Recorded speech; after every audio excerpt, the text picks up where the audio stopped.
out of here, I wouldn't restrict it to just 2 months. I would restrict it to a lifetime. And if you recognize that you're looking to get fitter than you currently are, then that's a great place to start. And so there's one tool, it's called an RMT rope. It's basically, you could tie two shoelaces together. And so why it's so powerful is because it's so effortless. What makes it timeless and so beautiful as a soccer training tool is that what I didn't realize as a college soccer player, even by my senior year, even 10 years after my senior year, is that your hands are influence your body so much, your movement. And so this rope, as you swing it, not only is it gonna help you shred out, and it makes it so that training becomes effortless.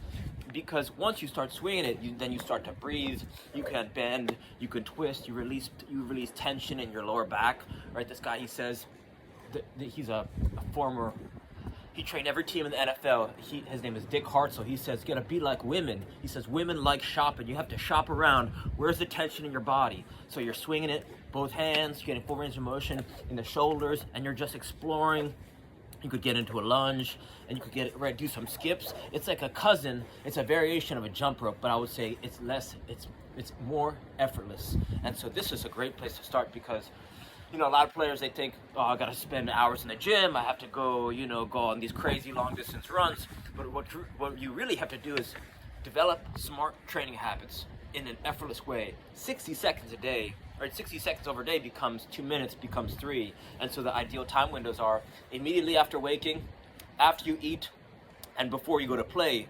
And we could talk about why those are the ideal time windows, but just with an RMT rope and bringing a ball everywhere you go, I would say that's step 2. If you bring a ball everywhere you go, then you can always be playing. If you're always playing and making lots of mistakes, you're not going to be thinking about getting fitter, but you're going to get fit by default, and you're going to have a lot of fun because you're going to get more touches, which means more mistakes, which means more learning.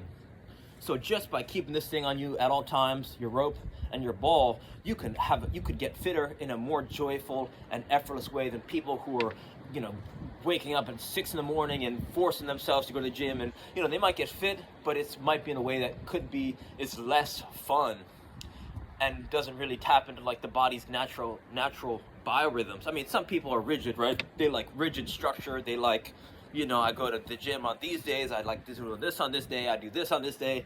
But with a ball and a rope, I think you could be more effortless, and you could make it so that it's more perpetual play and more relaxed and fun. And I think that's going to lead to a better player, right? I used to be a gym rat. I used to be someone who spent so much time in the gym thinking that was going to help me be a more dynamic mover.